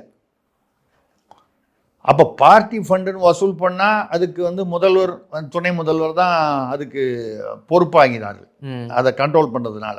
அப்போ அவங்களுக்கு தெரிஞ்சு தான் உள்ளே வருது. அதிலிருந்து ஒரு 2 கோடி லஞ்சமாக வெளியில் போகுதுன்னா, லஞ்சம்னா யாருக்கு? அவங்களுக்கே போகுதா, இல்லை மந்திரிக்கு போகுதா, அதிகாரிகளுக்கு போகுதான்னு? இதில் வந்து பார்த்தீங்கன்னா 2 IPS ஆஃபீஸர், ஒரு வருண்குமார், அப்புறம் இன்னும் யாரோ கங்கபாலனா யாரோ ஒருத்தர், கங்காதரனா கங்கபாலனா ஒருத்தர், அப்புறம் IASல விஜயகுமார்னு ஒருத்தர், மதுபாலன் ஒருத்தர், இவர்களெல்லாம் வந்து புரோக்கர்கள் மாதிரி செயல்பட்டு டெண்டர் வந்து இப்போது 10ஆம் தேதினா 1ஆம் தேதியே வந்து கமிஷனை வாங்கிட்டு டெண்டரை வேறு ஒருத்தரும் கொடுக்குறது. அப்போ 10ஆம் தேதி டெண்டர்னு அந்த வெப்சைட்டில் சும்மா இன்றைக்கி வந்து ஒரு சும்மா கண் துடைப்பு நாடகம் இப்படிங்கிறது அவ்வளவும் வந்து இந்த இடி ரிப்போர்ட்டில் வந்துருச்சு. இப்போ கேஎன் நேரு தான் இதில் வந்து ஹீரோ. பட் அவர் வந்து நீங்கள் கவனிச்சிங்கன்னா என்ன பண்ணியிருக்காரு, அவருக்கு சிக்கல் வந்த உடனே என்ன பண்ணார், அவர் பையன் அனுப்பிச்சு அமைச்சர் நிர்மலா சீதாராமன் அவர்கள் நிதியமைச்சரை பார்த்து, அவர்கள் வந்து ஏதோ வழக்கம் போல் எங்கள் தொகுதியில் வந்து ஒரு ஆலை மூடி இருக்குது, அதை திறக்கிறதுக்கு ஏற்பாடு பண்ணோம், தனியார் ஆலை. அது திறக்கிறதுக்கு நிர்மலா சீதாராமன் அவங்க என்ன பண்ணுவாங்க, இந்த தனியார் ஆலையோட ஓனர் கூப்பிட்டுல பேசணும். அங்கே போய் அது விஷயமா பேசி வந்ததா ஏதோ போய் பேசி வந்தார். என்ன வந்து தகவல் சொல்கிறாங்கன்னா, ஆமாம் லஞ்சம் வாங்கணுன்றது ஒத்துக்க வேண்டியதானே, அதெல்லாம் வந்து எப்படி வந்துச்சு, எவ்வளோ வந்துச்சு, 150 டெலிவர்டு, 100 டெலிவர்டு, 100ன்றதெல்லாம் கோடி. அதுதான் அந்த 1000 சொச்சம் கோடி, 1020 கோடி. அங்கே போய் அவர் போட்டு கொடுத்துட்டு வந்துட்டார். கேஎன் பையன் அமிச்சு நாங்கள் வாங்கினது உண்மை தான், ஆனால் வாங்கினதில் இவ்வளவு வந்து அங்கே மேலே போயிடுச்சு, இவ்வளோ தான் நாங்கள் ரீட்டைன் பண்ணோம். நீங்கள் ஒன்று மொத்தமாக எங்களை காப்பாற்றி விட்ருங்க, இல்லை என்னை மட்டும் எங்கள் அப்பாவை மட்டும் சிக்க விட்றாதீங்க. போட்டு பார்க்கணுன்னு சொன்னீங்கன்னா மொத்தமாக போட்டு பாருங்கள், எங்கள் அப்பாவை மட்டும் தனியாக வந்து போட்டு பார்க்குற மாதிரி பண்ணிடாதீங்க. உங்களுக்கு வேண்டிய தகவல் இடியில் வந்து நீங்கள் எடுத்துகிட்டு வந்த தகவல் இவ்வளோ இருக்குங்களா, இடியில் கண்டுபிடிக்காத தகவல் தான் நான் கொண்டு வந்திருக்கேன் பாருங்கள் அப்படின்னு கொடுத்ததாக பேசப்படுகிறது. இப்போ இது கிட்டத்தட்ட ஒரு சுருக்கு கயிறாக தேர்தலுக்கு முன்னால் வந்து திமுகவிற்கு அமையக்கூடிய ஒரு இது. கேஎன் நேரு எந்த நேரமும் அடுத்த 2 வாரங்களுக்குள் கைதாகலாம் என்பதுதான் வரக்கூடிய செய்தி. கேஎன் நேரு தான் வந்து புலையார் சுழியாக இருப்பார். இந்த அடுத்த 1-2 மாதங்களில் அவர் நயனா நாகேந்திரன் கூட உள்துறை அமைச்சர் அமித்ஷா அவர்கள் புதுக்கோட்டையில் மேடையில் இருக்கும் பொழுது 13 அமைச்சர்கள் பேரில் வந்து புகார் குற்றச்சாட்டுகள் இருக்குது, 13 பேரும் கைதாவார்கள்னு சொன்னார் தேர்தலுக்கு முன்னால். 13 பேர் இல்லைனா கூட ஒரு 3-4 பேர் கைதாவாங்கன்னு வச்சுக்கிட்டாலே அது ஒரு பெரிய ஒரு. அதில் என்னென்னா பிரச்சனை வந்து இந்த இமேஜுங்கிறது ஒரு பக்கம், பிம்பம் மக்களிடையே. பிம்பத்தை விடுங்க, மக்களுக்கு வந்து பணம் கொடுத்தா பிம்பமாக கும்பமாகுதுன்னு போயிடலாம், அது வேறு விஷயம். ஆனால் இப்போ கேஎன் நேரு எடுத்துட்டிங்கன்னா 41 தொகுதியில் அவர் வந்து பொறுப்பாளர். இப்போ ஒரு சீனியரில் மாற்றவங்களாம் யார் வருவாங்க, இப்போ குற்றச்சாட்டு யார் பேர்லலாம் இருக்குது, பொன்முடி, பெரியசாமி, ஏவாவேல் எடுத்தா இவர் திருவண்ணாமலை, அவர் திண்டுக்கல், அவர் வந்து இப்படி ஒரு மாவட்டம், ஒரு குறுநிலம் மன்னர்கள், ஒரு 4 பேரை மடக்கி போட்டாங்கன்னு வைங்க, இவங்க 40 தொகுதி 30 தொகுதி பொறுப்பாளராக இருக்காங்க. அது அடிபட்டதுனாலே அந்த தொகுதிகளில் வேறு யாரோ அதுக்கு பதிலாக ஒரு ஜூனியரை போடுவாங்க. பட் இவர்களுடைய அனுபவம் உங்களுக்கு தெரியும். திமுகனாலே அந்த அது 3 மணிலேருந்து 5 மணிக்கு தான் வந்து அதிகமாக ஓட்டு விழும். எல்லா தொகுதிகளிலும் பார்த்தீங்கன்னா 3 மணிக்கு அப்புறம் தான் விறுவிறுப்பு அதிகமாகும். அதுக்கு என்ன காரணங்கிறது மக்களுக்கு புரியும். ஊரில் யாரெல்லாம் வந்து ஊரில் இல்லை செத்து போயிட்டான் போனால் வந்தேன், அதில் வேறு இந்த தடவை 97 லட்சம் 76 லட்சம் முதல்ல 97நாங்க, இப்போ ஃபைனலாக இது பண்ணி டாலி பண்ணி 76 லட்சம் வாக்குகள் நீக்கப்பட்டிருக்குன்னு சொல்கிறாங்க. இதில் வந்து எத்தனை கள்ள ஓட்டு, எத்தனை இவ்வளோ நாளாக போட்டு இந்த கள்ள ஓட்டெல்லாம் இப்போ நீக்கிட்டாங்களா என்னன்றது நமக்கு தெரியல. ஏன்னா நீக்கினதுன்னு தெரியுமே தவிர அதில் இத்தனை வருஷத்தில் எத்தனை முறை கள்ள ஓட்டு போட்டிருக்கிறார்கள்ன்ற தகவல் புள்ளி விவரம் வராது இல்லையா? இந்த சூழ்நிலையில் இப்போ இந்த மாதிரி சீனியர்கள் ஒரு 4 பேரையோ 5 பேரையோ அவர்கள் முடங்கி விட்டார்களானால், தேர்தல் செயல்பாடுகளில் முடங்கி விட்டார்களானால் அவங்களுக்கு பதில் யாராவது போடுவாங்க. அந்த அளவுக்கு அனுபவம் இருக்காது. திமுகவுடைய தேர்தல் அனுபவங்கிறது வேற, திமுகவுடைய தேர்தல் அனுபவங்கிறது வேற. அந்த 3லேருந்து 5 இந்த மாதிரி சில விஷயங்கள்லாம் வந்து அவங்க வந்து திமுகவில் உஷாராக இருப்பாங்க. பூத் கமிட்டியில் வந்து அதிமுகலையோ இல்லை வேறு எதிர்கட்சியில் யார் நிற்கிறாங்களோ பூத் கமிட்டியில் அவனையே விலை கொடுத்து வாங்கிடுவாங்க. அவங்க இப்போ என்ன பண்ணாலும் அவன் வந்து அந்த சமயம் பார்த்து அண்ணன் டீ சாப்பிடுவாங்கன்னு சொல்லி அவங்க கையில் கொடுக்க வேண்டியதை கொடுத்து அமுச்சு விட்டாங்கன்னா சரி யாரோ ஜெயிச்சுட்டு போகிறாங்க நமக்கு இன்றைக்கி வந்ததுன்னு போயிடுவான். இந்த டெக்னிக்கெல்லாம் தெரிந்தது யாருன்னா இந்த சீனியர்கள். இந்த சீனியர்களில் ஒரு 4 பேரை முடக்கினாங்கன்னு வைங்க, அப்போ என்ன ஆகிடும், களம் வந்து ஈக்குவல் ஆகிடும், சமானமாகிடும். மக்கள் அதிருப்தியை வந்து திமுக மேலே இருக்குன்னா ஆப்போசிட் சைடில் குத்திடுவான். அப்போ இந்த KN நேரு வந்து ஒரு பிள்ளையார் சுழி முடிச்சு அப்படின்னு சொல்கிறது வந்து இந்த அர்த்தத்தில் தான். அங்கே ஆரம்பித்து ஒரு 4 பேரை கைது பண்ணால் இது இவர்களுடைய தேர்தல் செயல்பாட்டையே முடக்கக்கூடிய ஒரு பெரிய ஒரு அபாயம் இருக்கிறது. ஏறக்குறைய திமுக அதை நோக்கி சென்று கொண்டிருக்கிறது. அதிலிருந்து எப்படி தப்பிக்கப் போகிறது என்பது ஒரு பெரிய சவாலான. அடுத்ததாக கள்ளக்குறிச்சியிலிருந்து தினேஷ் கேட்கிறார், தேமுதிக தலைவர் விஜயகாந்த் இப்போது உயிரோடு இருந்திருந்தால் என்ன சொல்லியிருப்பார், என்ன நினைத்திருப்பார்? அவர் இருந்திருந்தால் ரொம்ப நொந்திருப்பார். பாரதியார் வார்த்தையில் கண்களை விட்டு சித்திரம் வாங்கினால் கைகொட்டி சிரியாரோ, கண்ணை வித்துட்டு நீங்கள் சித்திரம் வாங்கினால் கைகொட்டி சிரியாரோன்னு பாரதியார் சொன்னார். ஒரு காலம் அதை நினச்சிருக்கலாம். இல்லை வந்து இப்படி அதாவது நம்ம நிலைமையை இப்படி கொண்டு வந்துட்டாங்களே அப்படின்னு வருத்தப்படலாம். ஏன்னா வந்து திமுகவுக்கு எதிராக தான் அவர் அரசியலே ஆரம்பித்தார். அவருடைய அரசியல் பயணம் பூராவே திமுகவுக்கு எதிராக தான் இருந்தது. திமுகவின் ஊழலுக்கு எதிராக தான் இருந்தது. அதனால தான் அவர் அதிமுகவோட போய் கூட்டணி சேர்ந்தார். அப்படி சேர்ந்தபோது அவங்க 150 சீட்டு வாங்கினாங்க, இவர் 29 சீட்டு வாங்கினார். திமுகவை 3வது இடத்திற்கு தள்ளிய வந்து பெருமை வந்து விஜயகாந்தை சேரும். அதுக்கு முன்னாடி ஒன்ஸ் வந்து 1967 திமுக ஆட்சிக்கு வந்ததுக்கப்புறம் அதிமுக 67க்கு அப்புறம் மறுபடியும் 75ல் எம்ஜிஆர் கட்சி பிரிஞ்சிருச்சு அதிமுக. இந்த 75க்கு அப்புறம் பார்த்தீங்கன்னா மாறி மாறி அதிமுக தான் வந்திருக்கு ஆட்சியில். எம்ஜிஆர் பீரியடில் ஒரு 12 வருஷம் கண்டினியூஸாக இருந்துட்டார். அதுக்கப்புறம் பார்த்தீங்கன்னா மாறி மாறி வந்திருக்கு. 2011-16 மட்டும் தொடர்ந்து ஜெயலலிதா அவர்கள், அதாவது அதிமுக ஆட்சி 2 முறை இல்லைன்னா ஆன்டி எஸ்டாப்ளிஷ்மெண்ட் ஓட்டு தான் வந்திருக்கு. அப்படி மாறி மாறி இருக்கக்கூடிய ஒரு நிலைமையில் அந்த இதில் வந்து 3வது இடத்திற்கு இவர்களை தள்ளிய பெருமை வந்து விஜயகாந்தை சேரும். அந்த அளவுக்கு வந்து திமுக எதிர்ப்பில் தான் அவர் வந்து அரசியலே நடத்தினார். அப்படிப்பட்ட திமுகவில் வந்து இப்போ இந்த அம்மாவே 1 மாதம் முன்னால் என்ன பேசுனாங்க, 1.5 மாதம் முன்னால் பிரேமலதா அம்மையார் அவர்கள் வந்து கஞ்சா, டாஸ்மாக்கு, செயின் பறிப்பெல்லாம் தமிழ்நாட்டில் வந்து டெய்லி வந்து நடந்துக்கிட்டே இருக்குது, பெண்களுக்கு பாதுகாப்பு இல்லை, ஒரு பெண்ணாக அந்த வலியை என்னால் உணர முடிகிறது, ஆட்சியில் மாற்றம் தேவை, 1 மாதம் 1.5 மாதம் முன்னால் பேசினாங்க. இப்போ என்ன மாற்றம் வந்துருச்சுன்னு தெரியல, இங்கே வந்துட்டாங்க. அப்போ விஜயகாந்த் இருந்திருந்தால் அவர் வந்து நொந்து நொடிச்சிருப்பார். அவருடைய ஆன்மா இவர்களை மன்னிக்காது. நீங்கள் ஏன்னா வந்து யாருக்கு எதிராக அரசியல் தொடங்கி யாருக்கு எதிராக அவர் ஆரோக்கியமாக இருந்தவரை அரசியல் செய்து கொண்டிருந்தாரோ அவர்களுடன் போய், அதாவது வைகோ அவர்கள் வந்து கருணாநிதி கொடுங்கோலார், அவர் வந்து கொள்ளைக்காரர் அப்படி இப்படிலாம் சொல்லிட்டு ஸ்டாலினை பற்றியும் வந்து மோசமாக பேசிட்டு தனியாக வந்து கட்சி நடத்தி எல்லாம் ஒன்றும் சரியாக வரலன்னு மறுபடியும் இங்கேயே வந்து நின்னாருன்னா வைகோ தான் அந்த நிலைமைன்னா விஜயகாந்தோட கட்சியை இந்த நிலைமைக்கு கொண்டு வந்து விஜயகாந்த் இருக்கிற வரைக்கும் அந்த நிலைமை வரல. உடல்நலம் பாதிக்கப்பட்ட பிறகு அவர் ரொம்ப ஆக்டிவாக இல்லை. இருந்தால் கூட நிச்சயமாக அவருடைய ஆன்மா வந்து இவர்களை மன்னிக்காது. இது தேமுதிகவனால் வந்து திமுகவுக்கு ஒரு பெரிய ஒரு வாக்கு வங்கி வர்ற மாதிரி நமக்கு தெரியல. ஏதோ வந்து நிறையா அது காங்கிரஸ் எல்லாம் பயமுறுத்துறதுக்காக காங்கிரஸு விசிகாவெல்லாம் கொஞ்சம் அடக்கி வைக்கணுங்கிறதுக்காக தேமுதிக உள்ளே இழுத்துக்கிட்ட மாதிரி தான் இருக்குது.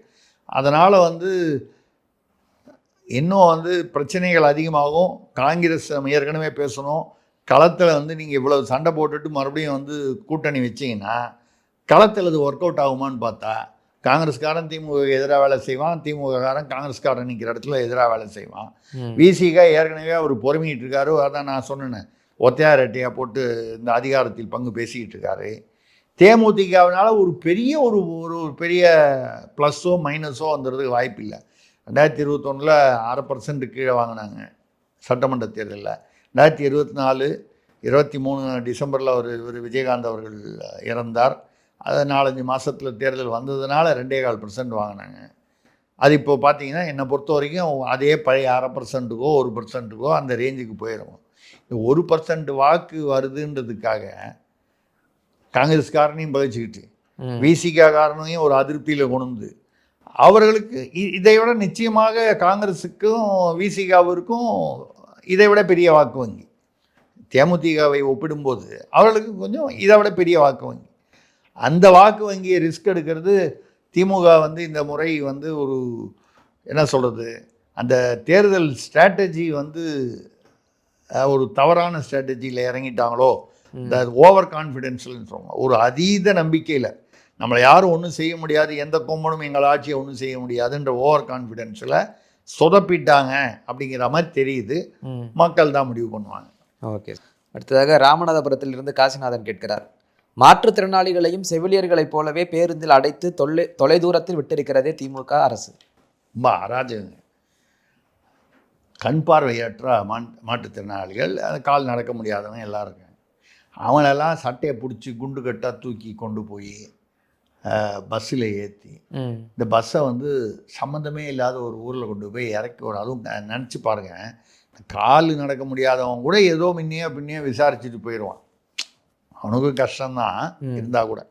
இந்த 2 கண்ணு பார்வையும் இல்லாத இருக்கிறவன் பாருங்கள், அது எந்த ஊர்னு கூட யாரையாவது கேட்டால் தான் அவனுக்கு தெரியும். ஐயா இது எந்த ஊருங்க அப்படின்னு கேட்டு அதிலிருந்து அவன் ஊருக்கு அவன் போகிறதுக்கு பஸ் ஏறணுன்னா அவன் வந்து எவ்வளோ கஷ்டப்பட்டுருப்பான். இது வந்து அராஜகம் இல்லையா, கொடுமை இல்லையா? அவன் என்ன கேட்குறாங்க?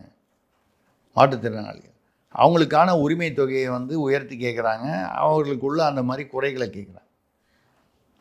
அவங்கள இதே மாதிரி தானே அந்த செவிலியர்களை, பெண் செவிலியர்களை வந்து அவங்கள வந்து குண்டு கட்டாக தூக்கி போட்டு அவங்கள வந்து பஸ்ஸில் கொண்டு போய் ஊரப்பாக்கம் இங்கே கேளம்பாக்கம்னு நடுராத்திரி 2 மணிக்கு இறக்கி விட்டு வந்தாங்க. இவங்க தான் மற்றவங்கள பார்த்து இது வந்து பாசிச ஆட்சின்றாங்க. இவர் ரஷ்யா அதிபர் ஸ்டாலின் பெயரை வந்து இவருக்கு என்னுடைய தந்தை வைத்தார் என்று பெருமையாக சொல்லுவார். அவரும் சொல்லியிருக்காரு, பையனுக்கு ஸ்டாலின் பேர் வச்சார். ஏதோ ஸ்டாலின் உலகத் தலைவர்னால வச்சார், கம்யூனிஸ்ட் தலைவர். ஆனால் அது உள்ள நீங்கள் அந்த ஸ்டாலினுடைய சரித்திரத்தை பார்த்தீங்கன்னா அவருடைய ஆட்சியை ஏற்றுக்கொள்ளாதவர்களை, அதாவது எதிர்கட்சிக்காரர் 1.5 லட்சம் பேரை வந்து மக்களை வந்து கொண்டிருக்கிறார் அவர், எந்தவித விசாரணையும் இல்லாமல். அந்த பெயரை வைத்ததுனாலா அந்த பெயர் ராசியா என்னன்னு தெரில. இவரும் ஒரு அந்த ரஷ்ய ஸ்டாலின் போலவே, இல்லை ஒரு ஹிட்லர் முசோலினியை போலவே இப்படி ஒரு நிர்வாகத்திற்கு இல்லை அவருக்கு தெரியாமல், முதல்வருக்கு தெரியாமல் இது நடந்திருக்குன்னு சில பேர் சொல்லுவாங்க. ஆனால் மற்றதுக்கெல்லாம் முதலீடு அதிகமாச்சுனாலோ இல்லை வந்து எங்கேயாவது 1% வந்து ஒரு வளர்ச்சி ஏற்பட்டதுனாலோ அதுக்கு வந்து முதல்வர் பெருமையை எடுத்துக்கிறார்ல. என் தலைமையிலான ஆட்சியில், திராவிட மாடல் ஆட்சியில் பெருமை எடுத்துக்கிறீங்கள. இப்போ நடந்த குற்றங்களுக்கும் நீங்கள் பொறுப்பு இல்லையா? நடந்த நன்மைகளுக்கு வந்து நீங்கள் வந்து பொறுப்பேற்றுக்கொள்ளும் பொழுது முதல்வராக நீங்கள் வந்து நிச்சயமாக தமிழ்நாட்டின் முதல் குடிமகனாக இந்த மாதிரி ஒரு அராஜகம் நடக்கிறது. அது என்ன, செவிலியர் பொம்பளைங்களை கொண்டு போய் நடுராத்திரியில் இறக்கி விட்டு வர்றது, பாதுகாப்பு இல்லை, ஏற்கனவே கஞ்சா எல்லாம் டாஸ்மாக் எல்லாம் இருக்குது, இவ்வளோ மோசமாக இருக்கக்கூடிய சட்ட சூழ்நிலைகள், சட்ட ஒழுங்கு, கண் தெரியாத அதை மாற்றுத்திறனாளிகள், பார்வையற்றவர்கள், அவங்கள கூட கொண்டு போய் பஸ்ஸில் ஏற்றி அடைச்சி கொண்டு போய் இறக்கி விடுறதுனா என்ன குறை அவனுக்கு இருக்க போகுது? அது 5000 ரூபா கொடுத்தீங்களே, கோடை காலத்துக்கு 2000 ரூபா கொடுப்பீங்க. அதில் கீதா ஜீவன் அவர்கள் வந்து வருஷம் இனிமேல் கொடுப்போம். நீங்கள் ஆட்சிக்கு வந்தால் தான் கொடுப்பீங்க. ஆட்சிக்கே வரலன்னா சரி, ஆட்சிக்கே வந்தாலும் அது என்ன தகுதி உள்ள பெண்களுக்கு தானே இப்போ கொடுக்குறீங்க. 1.3 பேர், இவங்களுக்கு மட்டும்தான் கோடை காலம் வருமா? இப்போ அதில் வந்து விடுபட்ட பெண்கள் வந்து 1.2 கோடி, 2.5 கோடி பேர் ரேஷன் கார்டு வச்சுருக்காங்க. 1.3 கொடுத்துருக்கீங்கன்னா 1.2 விடுபட்டு போயிரு. இவங்களுக்கெல்லாம் கோடை காலம் வராதா? ஏப்ரல் வந்தால் குழுன்னு ஆகிடுமா? ஆண்களுக்கெல்லாம் வந்து குழுன்னு இருக்குமா? கோடை காலம் வராதா? இல்லை இந்த இவங்க கொடுக்குற பணத்தில் வந்து என்ன ஏசி வாங்கி வீடு ஃபுல்லாக மாட்டிடுவாங்களா? அதாவது இலவசமாக கொடுத்து ஓட்டு வாங்க வேண்டும் என்பது தெரிகிறது. நீங்கள் அது அரசியல் எல்லா இடத்துலையும் நடக்குது. அப்படிங்கிறதுனால இதை வந்து நம்ம வந்து மொத்தமாக இந்தியா முழுக்க வந்து உச்ச நீதிமன்றமாக பார்த்து ஒரு சட்டம் கொண்டு வந்து இந்த மாதிரி இலவசங்களை தடுத்தால் ஒழிய இதை மாற்ற முடியாது. புரிகிறது. ஆனால் நீங்கள் இந்த 5000 ரூபாய் இப்படி கொடுங்க. இந்த மாதிரி இந்த பார்வையற்றவர்கள், செவிலியர்கள் இவெல்லாம் பணி நிரந்தரம் கேட்குறாங்க. ஏதோ ஒரு ஊதிய உயர்வு கேட்கலாம். 10 ரூபா கேட்டால் இப்போ வந்து ஜவஹர்லா வந்து 5 சீட்டு கேட்குறாரு. பேசி 2 சீட்டுக்கு முடிவு பண்ணுறீங்களா? ஒரு உதாரணமாக சொல்கிறேன். ஒரு அரசியல் தேர்தலுக்காக காங்கிரஸ் 41 கேட்குறாங்க, 28 கொடுக்குறதா இருக்கீங்க. அப்படி இப்படி 30, 32 ஏதோ ஒரு பேரம். அது மாதிரி அவன் 10 ரூபா உயர்வு கேட்குறான்னா ஒரு 5 ரூபா கொடுங்களேன். அடுத்த ஒரு 2 வருடத்துக்கு இதை வாங்கிக்கிங்க, அதுக்கப்புறம் நம்மளுடைய நிதி சூழல் பார்த்து கொடுப்போன்னு. அவனுக்கு இன்றைக்கி வந்த வரைக்கும் அவனுக்கு கேட்கும்போதே 10 ரூபா கேட்கும்போது 10 ரூபா கேட்டால் தான் ஒரு 5 ரூபாயாவது வரும்னு நினச்சி இது இயல்பான ஒரு விஷயம். அதையே செய்யக்கூடாது. இந்த ஓட்டுக்காக இந்த 5000 ரூபாயை இப்படி கொண்டு போய் கொடுக்குறவங்க செவிலியர்கள், அரசு ஊழியர்கள், மருத்துவர்கள், தூய்மை பணியாளர்கள், அங்கன்வாடி ஊழியர்கள், ஆம்புலன்ஸ் ஓட்டுநர்கள் 108 இவங்களாம் தான் உண்மையிலேயே அடிமட்டத்தில் வந்து ரொம்ப கஷ்டப்படுறவங்க. எல்லாரும் கஷ்டப்படுறாங்க, அதிகமாக கஷ்டப்படுறவங்க இவங்க தான். இது வந்து ரொம்ப அராஜகம், பாசிச ஆட்சி என்று நீங்கள் மற்றவர்களை பார்த்து சொல்வதற்கு திமுகவுக்கு எந்தவித அருகதையும் இல்லை. அடுத்ததாக மதுரையிலிருந்து சிவனேசன் கேட்கிறார், மாநாடு என்றால் எப்படி நடத்த வேண்டும் என்று அரசியல் வகுப்பு எடுத்து விட்டாரே சீமான். உண்மை, 5 லட்சம் பேர் கலந்து கொண்டதாக சொல்லப்படுகிறது.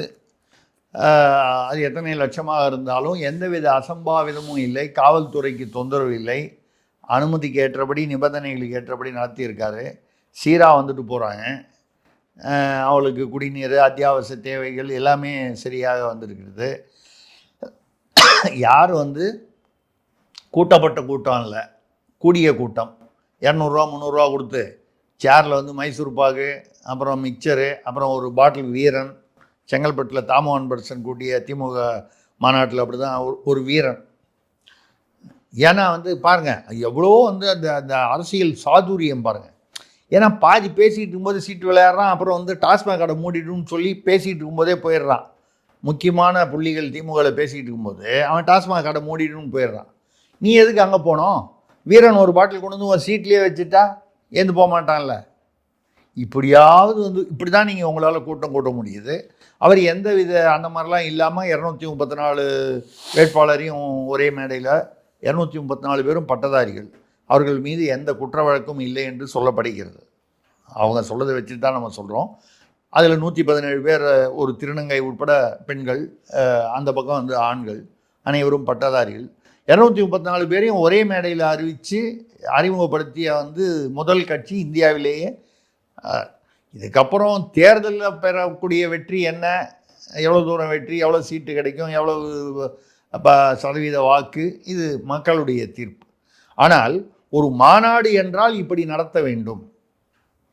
சமூக நீதி அதில் பார்த்திங்கன்னா எல்லா ஜாதிகளுக்கும் வந்து கொடுத்துருக்காரு. பிராமணர்களுக்கு கொடுத்துருக்காரு, வன்னியர்களுக்கு கொடுத்துருக்காரு, முக்குளத்தோருக்கு கொடுத்துருக்காரு, கிறிஸ்தவர்களுக்கு கொடுத்துருக்காரு, இஸ்லாமியர்களுக்கு கொடுத்துருக்காரு, சௌராஷ்டிராக்காரனுக்கு கொடுத்துருக்காரு, ஒக்கலிகான்னு சொல்லக்கூடிய அந்த கன்னடம் அந்த பகுதியில் அந்த பார்டரில் இருக்கிறவங்களுக்கு, இப்படி எல்லா வித சாதி, இனம், மொழி, தமிழை தாய்மொழியாக கொண்டவர்களுக்கும் கொடுத்துருக்காரு. தெலுங்கு மற்ற மொழிகளை தாய்மொழிகளாக கொண்டு கொடுத்துருக்காரு. இப்படி ஒரு பரவலான ஒரு சமூக நீதி அப்படியும் செஞ்சு ஒரு சாதனையை ஏற்படுத்தியிருக்கிறார். தேர்தலில் அது எந்த அளவுக்கு வாக்கு வங்கியில் எதிரொலிக்கும் என்பது மக்களுடைய கையில் இருக்கிறது. ஆனால் இப்படி நடத்தும். இப்போ நேற்று கூட ஒரு ஒப்பிடுறதுக்காக சொல்கிறோம், விஜய் அவர்களுடைய கட்சியில் அந்த வேலூரில் நிர்வாகிகள் மாநாடு 4900 பேர். 4900 பேரில் அதாவது முன்னால் இருந்ததுக்கெல்லாம் இப்போ கொஞ்சம் பரவாயில்ல, இம்ப்ரூவ் ஆகிருக்கு. அந்த கட்டுக்கோப்பு கொஞ்சம் கொஞ்சமாக கொண்டு வராங்கன்னு தெரியுது. அந்த வரை நம்ம அதை வரவேற்கிறோம். கட்டுக்கோப்பு வரணும்னு தான் நம்ம விமர்சனமே. ஆனாலும் பார்த்தீங்கன்னா அந்த போலீஸ் அந்த வரிசையாக போகணும்னு சொல்லி பேரிகேடு வச்சா அந்த பேரிகேடை தள்ளிட்டு நிர்வாகி பாஸ் இல்லாதவன் எல்லாரும் உள்ளே வந்திருக்கான். அப்போ நிர்வாகிக்கு மட்டும்தான் ஒரு நிபந்தனை போட்டது. இந்த நிபந்தனையை கூட ஒரு கட்சி தலைமையால் கட்டுக்கோப்பாக நிர்வாகம் செய்ய தெரியவில்லை என்றால், நாங்கள் ஆட்சிக்கு வந்துடுவோம், நான் முதல்வர் ஆகிட்டா இந்த பில்டப்லாம் எதுக்கு? இந்த 5000 பேரையே உங்களால் நிர்வாகம் பண்ண முடியல, நீங்கள் 8 கோடி பேர் எப்படி நிர்வாகம் பண்ணுவீங்க? இந்த கேள்வி பொதுமக்களுக்கு, உங்களுடைய கட்சிக்காரர்களுக்கு உங்களுடைய முகம்தான், அந்த மேக்கப் தான் அவங்களுக்கு முக்கியம். விஜயண்ணா கையை தூக்கினார், தலையை சாய்ச்சார், அதெல்லாம் கை தட்டுவாங்க, விசில் அடிப்பாங்க. ரெண்டாவது விசில்னா அப்படி தான் அது ஒரு பெரிய அவர் ஒரு தமிழ்நாட்டில் எனக்கு தெரிஞ்சு நிறைய பேர் 3 பேர் நோபல் பரிசு வாங்கியிருக்காங்க தமிழ்நாட்டிலேருந்து. 4வது நோபல் பரிசு நம்ம வேறு ஏதோ பேசும்போது முதல்வருக்கு கொடுக்கலான்னு சொன்னோம். இப்போது அதை நம்ம கேன்சல் பண்ணிவிட்டு விஜய்க்கு கொடுக்க வேண்டி வருது. ஏன்னு கேட்டிங்கன்னா, அதான் விசில் அடித்தா அப்படி தான் சத்தம் வரும். இப்போ எல்லாருமா சேர்ந்து ஒரு 1000 பேர் 2000 பேர் நின்று விசில் அடித்தான்னு வைங்க, அந்த இடத்துல எப்படிங்க காது கிழிஞ்சிடாதா? ஒரு சாதாரணமாக ஒருத்தர் 2 பேர் விசில் அடிக்கிறது, ஒரு சினிமாவில் போனால் ஒரு 50 பேர் அடிப்பாங்க. அதுவே கூட உடனே மற்றவங்களாம் கொஞ்சம் சின்ன சலிப்படைவாங்க, ஏந்து நின்று விசில் அடிக்கிறத பார்த்து பொதுவான மக்கள். நீங்கள் ஆயிரக்கணக்கான மக்கள் நின்று எல்லோரும் ஒரே சமயத்தில் விசில் அடிப்பீங்க, இப்படி தான் பரப்புரையெல்லாம் நடக்கும் அப்படின்னு சொன்னால், விசில் அடித்தா சத்தம் வரத்தான் செய்யும். இது வரைக்கும் வாழ்க்கையில் நீங்கள் கேள்விப்பட்டிருக்கீங்களா? இல்லை, விசில் அடித்தா சத்தம் வரும்னு. அப்போ நம்ம தேர்தல் ஆணையத்தில் ஒரு கேஸை போட்டு, இல்லை ஒரு கோர்ட்டில் கேஸ் போட்டு, இந்த விசிலுக்குள்ளே ஒரு உருண்டை ஒன்று இருக்கும். அந்த உருண்டை தான் அந்த சத்தத்தை, அது உருளும்போது தான் அந்த சத்தம் வரும். அந்த உருண்டை இல்லாத விசிலாக இவர்களுக்கு சின்னத்தை கொடுத்துடணும். இல்லை தேர்தல் பரப்புரையில் நீங்கள் விசில் அடிக்கலாம், ஆனால் சத்தம் வரக்கூடாதுன்னு ஒரு நிபந்தனை போட்டால் நியாயமாக இருக்கும். முதியவர்கள் இருக்கிறார்கள், குழந்தைகள் இருக்கிறார்கள், பெண்கள், உடல்நலம் பாதிக்கப்பட்டவர்கள், சாதாரண ஆரோக்கியம் இருக்கிறவங்களுக்கு கூட தொடர்ந்து இவ்வளோ பேர் சேர்ந்த மாதிரி விசில் அடித்தா என்ன வருது? விசில் அடித்தா சத்தம்தான் வரும் அப்படிங்கிற பெரிய தத்துவத்தை கண்டுபிடிச்ச ஒரு விஞ்ஞானியாகவும் தத்துவ ஞானியாகவும் விஜய் இருக்கிறார். இதை எதுக்கு சொல்கிறேன்னா, 5000 பேரை உங்களால் நிர்வாகம் பண்ண முடியல. நீங்கள் எப்படி இந்த தமிழ்நாட்டை நிர்வாகம் பண்ணுவீங்க? அப்படி பார்க்கும்போது சீமான் அந்த ஒப்பீட்டில் அந்த மாநாடு நடத்தி காண்பித்திருக்கிறார். எந்தவித அசம்பாவமும் இல்லை, ஒரு காவல்துறை விதிமீறலும் இல்லை. இத்தனைக்கும் ஒன்றும் காவல்துறை ஒன்றும் சீமானை பெருசாக சப்போர்ட் பண்ணுற மாதிரி அப்படி ஒன்றும் சூழ்நிலை இல்லை தமிழ்நாட்டில். அவரும் திமுகவை எதிர்த்து தான் அரசியல் செய்கிறார், விஜயும் திமுகவை எதிர்த்து தான் அரசியல் செய்கிறார். ஆனால் அவரால் காவல்துறை பிரச்சனை இல்லாமல் மாநாடு நடத்த முடிகிறது அப்படின்னா என்ன அர்த்தம்? நிர்வாக திறமை தான். ஓகே சார், கேள்விகள் எல்லாம் முடிஞ்சிச்சு. இன்றைய நாள் காதோடு இந்த தடவை சுருக்கமாக இருக்கும். ஆனால் சுருக்கமாக இருந்தாலும் சுருக்குன்னு இருக்கும். ஒரு குடும்பத்து மாப்பிள்ளை, பெரிய குடும்பத்து மாப்பிள்ளைனாலே தமிழ்நாட்டில் ஒரு ஸ்டேட்டஸ் ஒருத்தருக்கு தான். அவருக்கு கொடுக்கக்கூடிய அந்த மரியாதை வேறு யாருக்கும் கிடையாது. அந்த மாப்பிள்ளை அவர் தான் எதிர்கட்சியாக இருக்கும்போது அதை கிட்டத்தட்ட கட்சியை கட்டுக்கோப்பாக வைத்திருந்தார் என்ற வகையில் அவரை ஒரு பாராட்டணும். எதிர்கட்சியாக இருக்கும்பொழுது கட்சியை கட்டுக்கோப்பாக வைக்கணும். அதுவும் கலைஞர் உடல்நலம் மோசமாக இருந்து ஒரு கட்டத்தில் அவர் இயற்கையை எய்திய பிறகு அந்த பீரியடில் ஸ்டாலின் அவர்கள் அப்போ தான் வராரு. உதயநிதி அப்போ சினிமாவில் நடிச்சுக்கிட்டு இருக்கார். அப்போ மாப்பிள்ளை சார் தான் இதெல்லாம் பார்க்குறாரு. முக்கியமாக நிதி விஷயங்களே அவர் தான் கவனிக்கிறார். கட்சினாலே, அதுவும் திமுகனாலே நிதி தானே முக்கியம். அவர் நிறைய முதலீடுகள் வெளிநாடுகளில் செய்தால் 16 பேர் வச்சுக்கிட்டு தனியாக ஒரு பிளேன் வச்சுக்கிட்டு கூட துபாயெலாம் போனாங்க. முதல்வர் குடும்பமே போனது, குடும்பம் அப்புறம் கூட பிஏ இவங்கெல்லாம், ஒரு ஆடிட்டர் இவங்கெல்லாம் கூப்பிட்டு போனாங்க. அபுதாபியில் ஏதோ ஒரு பேங்க் வாங்கினாங்க, அப்புறம் ஏதோ ஒரு யூரோப்பில் பீர் ஃபேக்ட்ரி, இங்கே ஸ்டீல் ஃபேக்ட்ரின்னு இந்த மாதிரி நிறைய வெளிநாடுகளில் முதலீடுகள். அது எப்படி முதலீடுகள் போயிருக்கும், இங்கேருந்து பணம் அவாலால் போச்சு, அங்கே போய் லூலுன்னு சொல்லி அவர் இங்கே வருவாருன்னு சொல்லி இதெல்லாம் வந்து அவர் ஒரு பீரியடில் நடந்துச்சு. தொடர்ந்து வந்து முதலீடுகளை அவர் கவனித்து வருகிறார். அநேகமாக பாதி நாட்களுக்கு மேல் வெளிநாடுகளில் தான் இருக்கிறார். இப்போ அங்கே என்ன ஒரு பிரச்சனைன்னா, இப்போ ஒரு கடந்த இந்த 3-4 வருடங்களுக்கு இவர் ஒரு அமைச்சர் கூட பேசினார், ஒரு வாட்சி அமைச்சர். 30,000 கோடி பையனும் மாப்பிள்ளையும் சேர்ந்துக்கிட்டு ஒரே வருஷத்தில், அப்போ 2022 பேசினாங்க, அவங்க வந்து இப்போ காசு சேர்த்துட்டாங்க, அது அவளால் வெளியில் எப்படி கொண்டு போய் திருப்பி உள்ளே கொண்டு வரதுல தான் அவங்க பிஸியாக இருக்காங்களே தவிர ஆட்சி செய்கிறதுல அவங்களுக்கு இன்ட்ரெஸ்டே இல்லை அப்படின்னு பேசி தான் அவருக்கு அந்த பதவி போய் டம்மி பதவி வந்தது. சரி, இப்போ என்ன பிரச்சனைனால், இந்த 4-5 வருடங்களில் இந்த பெரிய பல ஆயிரம் கோடிகள் இருக்கலாம், லட்சம் கோடியாக கூட இருக்கலாம், பல ஆயிரம் கோடிகள் இருக்கலாம். இதில் முக்கால்வாசி இடங்களில் முதலீடுகள் நஷ்டமாகிவிட்டது. போட்ட பணம் திரும்பி வரல. 100 ரூபா போட்டால் 101 ரூபா வந்தால் தான் லாபம். 101, 110, 105 வந்தால் தான். 100 ரூபா போட்ட இடத்துல 50 ரூபா தான் திரும்பி வருது. 50 ரூபா வந்து வரல அப்படின்னு சொன்னால் அது கண்டிப்பாக பெருத்த நஷ்டம். முக்கால்வாசி முதலீடுகளில் பெரிய நஷ்டம் வந்ததுனால குடும்பத்தில் குழப்பம் வந்திருக்கு. ஏன்னா வந்து இப்படி கொண்டு போய் அவரை நம்பி அவர் வந்து ரொம்ப பிரமாதமாக பண்ணிவிடுவாருன்னு சொல்லி அவர்கிட்ட கொடுத்தீங்க. அவர் போய் அங்கங்கே வெளிநாட்டிலலாம் பணத்தை இன்வெஸ்ட் பண்ணி அதில் இவ்வளோ நஷ்டம் வந்திருக்கு. இப்படியே போனால் 100க்கு 50 வந்தது, அந்த 50ம் போயிடுச்சுன்னால் இந்த பணம்லாம் வந்து பார்த்தா அதில் ஒரு இயற்கை நீதி ஒன்று இருக்குது. எங்கேயோ மக்கள்கிட்டேருந்து நம்ம அடித்த பணம் இப்படி தான் போகும். அது வந்து ஏதோ விதி வலியதுன்னு கர்ம வினைன்னு சொல்லுவாங்க. ஆனால் அதை விட்டுருங்க, அது தனி, அது நம்ம தத்துவத்தை பற்றி பேச வேணாம். குடும்பத்தில் இதனால் குழப்பமும் சிக்கலும் அதிகமாகிவிட்டது. அதனால் வந்து மாப்பிள்ளையிடம் முதலீடுகள் வந்து இனிமேல் வந்து அவர் வந்து நிதியை வந்து கையாளக்கூடாது அப்படின்னு பிள்ளை வந்து சொல்ல ஆரம்பித்து இதில் வந்து ஒரு பெரிய ஒரு சிக்கல் நீடிப்பதாகவும், இந்த சிக்கல் தேர்தலில் நிச்சயமாக ஏதோ ஒரு வகையில் எதிரொலிக்கும். இவர் இளைஞர் அணி, அவர் வந்து ஒரு தனி அணி, அவர் பேனா, இப்படி இந்த பேனாவுக்கும் இவர் பேனா ஒரு பென்சில்னு ஏதோ ஒன்று வச்சுக்கிட்டு இந்த பேனாவுக்கும் பென்சிலுக்கும் உள்ள சிக்கல் வந்து தேர்தலில் கட்சியை பாதிக்குமோ என்று குடும்ப தலைவர்கள், பெற்றோர்கள் கவலைப்படுகிறார்களாம். இதுதான் இன்றைய காதோடு. ஓகே சார், 2 நாள் காதோடு மருமி மக்களின் கேள்விகளுக்கான பதிலும் மருமி. அடுத்த ஒரு நேர்காணலில் சந்திப்போம். நன்றி. நன்றி, வணக்கம்.